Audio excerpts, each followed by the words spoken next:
The term supply path optimization, or SPO, has certainly cemented itself as a phrase in our industry's lexicon. But for many, the reality of SPO is actually one-sided. With the complexity of CTV and buying, advertisers are increasingly demanding to be able to choose the most effective paths to reach their target audiences, all while minimizing costs and improving transparency. Streamlining the supply path to its purest form is happening today. I'm Natalie Zafat, and I'm an AdAge Studio 30 contributing editor. Today I have the great privilege of being joined by Dave Helmreich, the Chief Commercial Officer for Innovid, and Miles Fisher, the Senior Director of Strategic Advertising Partnerships for Roku. You know, I'd love to start out by talking, Dave, to you about kind of some of the pitfalls in the current digital advertising supply chain. And I think it's no secret that there are data transparency deficits, there's inefficiencies in decision-making, and even energy waste. How is Innovid helping the CTV ad space avoid some of these concerns? It's a great question. Can I ask the audience a question first? Please. How many publishers are in the room? Good 30%, 20, 30%? How many brands? Awesome. How many agencies? And then platforms? It's like even, almost across all those questions. So TV and CTV specifically is at a crossroads today. With the amount of spend that's coming into CTV, which, depend upon the estimates that you read, is somewhere around 45 billion dollars in the next 3 years. We have two choices.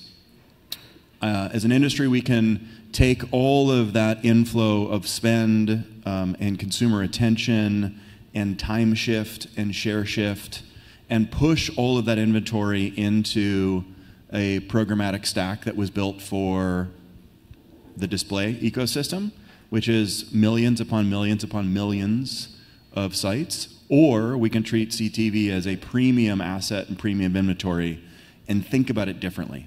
So this crossroads, I think, for us as an industry, do we take the path of, in some cases, least resistance, which is to say, I'm just going to put it in one place.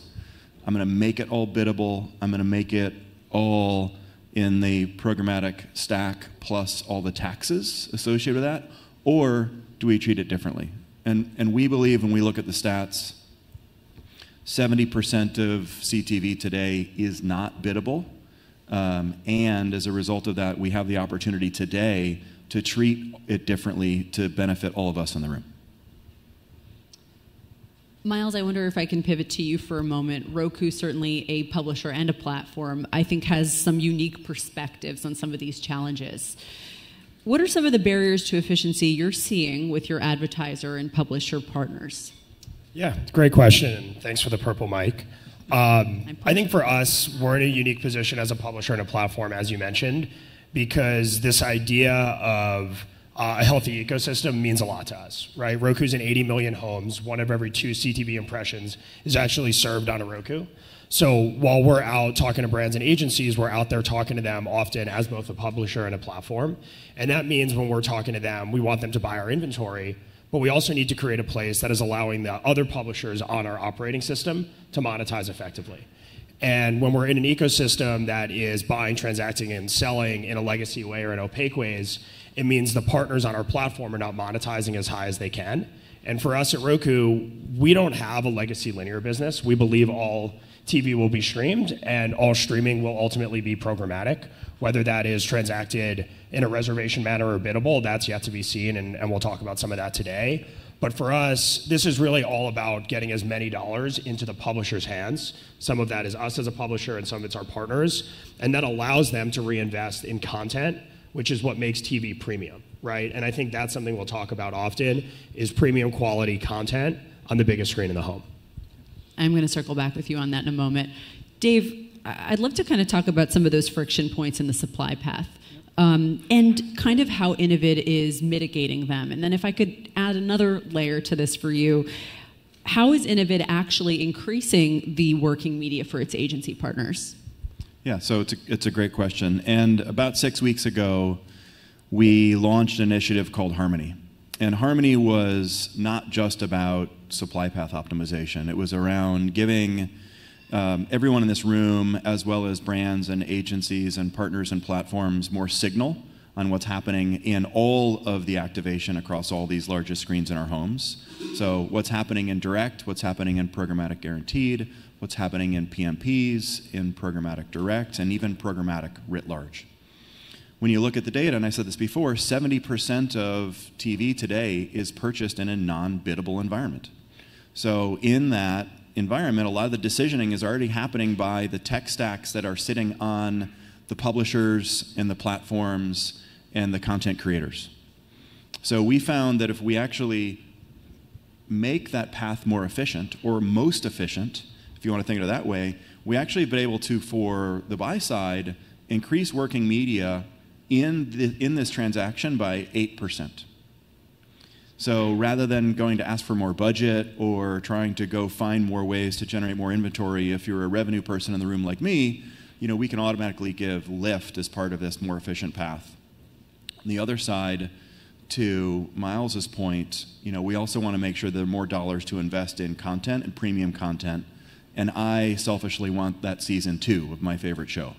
So we've been able to increase fill rates for publishers by 10 to 15% by reducing the number of hops, reducing the transaction in the middle, and making that path the most efficient path between the buy side and the sell side. I know Roku was one of the first sell-side partners to actually test Harmony Direct. I wonder if you can tell us a little bit, Miles, about your experience with that. Yeah, working with Harmony is part of a larger strategy that Roku's kind of embarked on in the past year and a half, right? So Roku has all of the assets that would typically make someone a walled garden, unique data, first-party relationship with customers, and massive scale. As we've kind of been going on this journey, becoming the largest operating system in America, and our own channel, the Roku channel, has continued to scale, we've started working more closely with partners like Innovid and the broader programmatic ecosystem to make our inventory more available. And that's really this idea of giving partners, buyers, and agencies choice, right? Making those inventory and signals more available, and really on this mission that we believe is that TV will continue to be a performant channel. Because of our massive reach and scale, we perform really well on traditional broadcast reach and frequency metrics, and that's worked for Roku for years, moving dollars from linear to streaming. But as streaming is becoming more popular, it is being on more and more media plans, and it is going not just from TV buying teams, but programmatic teams, and now there's even agencies that previously were only buying performance media trying to buy TV. All of that is about passing the right signals, which is a lot of what Harmony is, right? Making what needs to be available in a bid request, making what needs to be available in attribution models to manage reach and frequency and actually look at business outcomes, not just vanity metrics, is something we're really focused on. And sort of in line with the Harmony theme, I wonder if I could ask each of you to kind of weigh in on what CTV Harmony looks like, and maybe even further kind of beyond the supply path, thinking about sort of as we do approach that 100% digital delivered TV future, what does the ideal ecosystem look like? Maybe I'm going to Miles first for this one. Yeah, so for us, like the ideal ecosystem is all TV is streamed, right? So that's most important to us. For us as well, because we have such a large footprint and 1 out of every 2 impressions, and maybe in that world it becomes 2 out of every 3, there are signals and identity behind it, right? That is the future of streaming, the future of television, and we think that Harmony goes back to business outcomes. That's why we're investing heavily in shoppability. But I think the thing when we talk about Harmony, or Innovid talks about Harmony, that's of interest to us is consistency for buyers, right? One of the really hard things that we consistently hear from brands and agencies is that publishers and platforms make it difficult to understand, measure, and transact. And when we are operating on similar currencies, and you hear on TV all about the currency wars, that's like one vector of lack of harmony, right? The other vector is signals, and we all know that most of TV is transacted today on IP address. We know that over time, IP continues to go away. Churn is a huge problem in the industry. How do we solve that? So I think the overarching theme of Harmony is working together, and that's part of our mission around this interoperability charter that we've had, and that's why we've had a good partnership with Innovid out of the gate. Dave, please. I get to go next. I think a big part of that is, and people talk about trust and transparency. I think the next part of that is also making sure that that investment is performing based on what the brand or the agency or the partner expects. And you can't do that with opacity. You can't do that without signal. Every one of us has a favorite brand that we have seen recently that has probably reached out to us too much across all the channels, right? That's not a great experience for the brand. And the biggest reason for that is lack of communication across all those channels and all those platforms.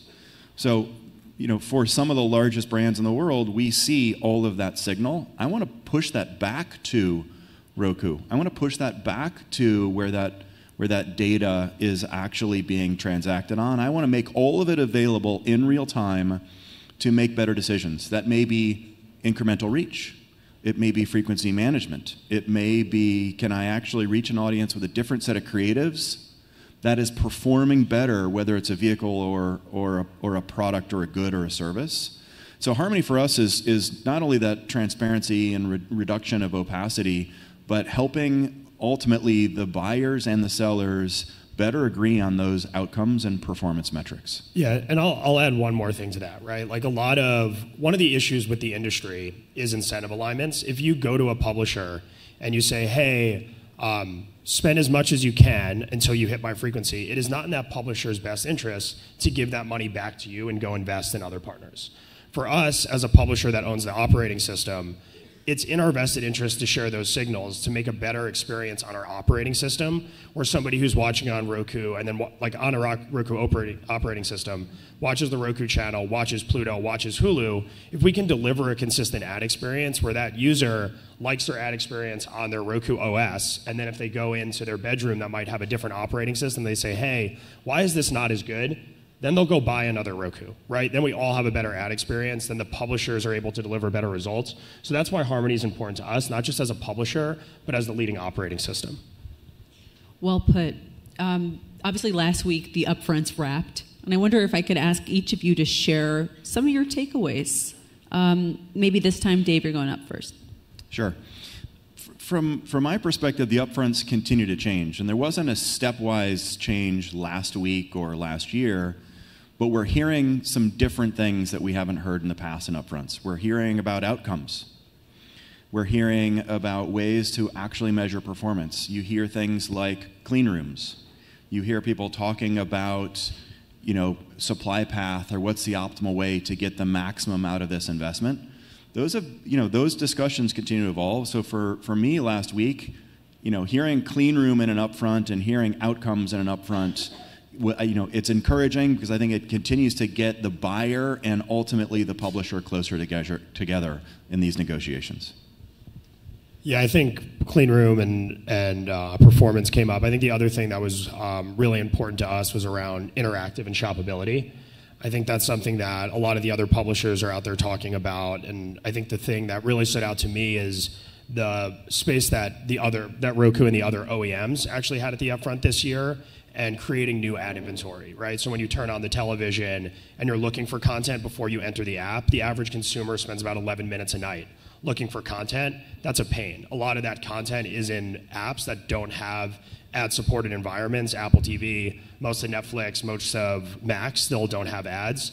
So for us at Roku, and I think some of the other OEMs are starting to lean into this, how are we creating unique ad experiences that previously were reserved for content companies and putting QSRs or health and wellness directly in front of a consumer, using a remote control, capturing information like email or phone number, getting them to a mobile device. That's what we're investing heavily in, and a lot of our brand and agency advertisers were most interested in that to us because those are scarce, unique items, and we think the home screen is really the next frontier for the future of television.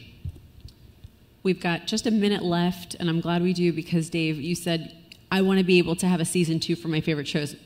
I'm going to ask each of you, which season 2 are you most looking forward to? I'll have to say Fallout right now. It's an easy one. I'm watching Sugar, and I don't know if I can handle a season 2 based on what's just happened, or if there can even be one, but that's been like a roller coaster. What's that? No spoilers. None. Yeah. All good. Dave, Miles, thank you both so much for being here.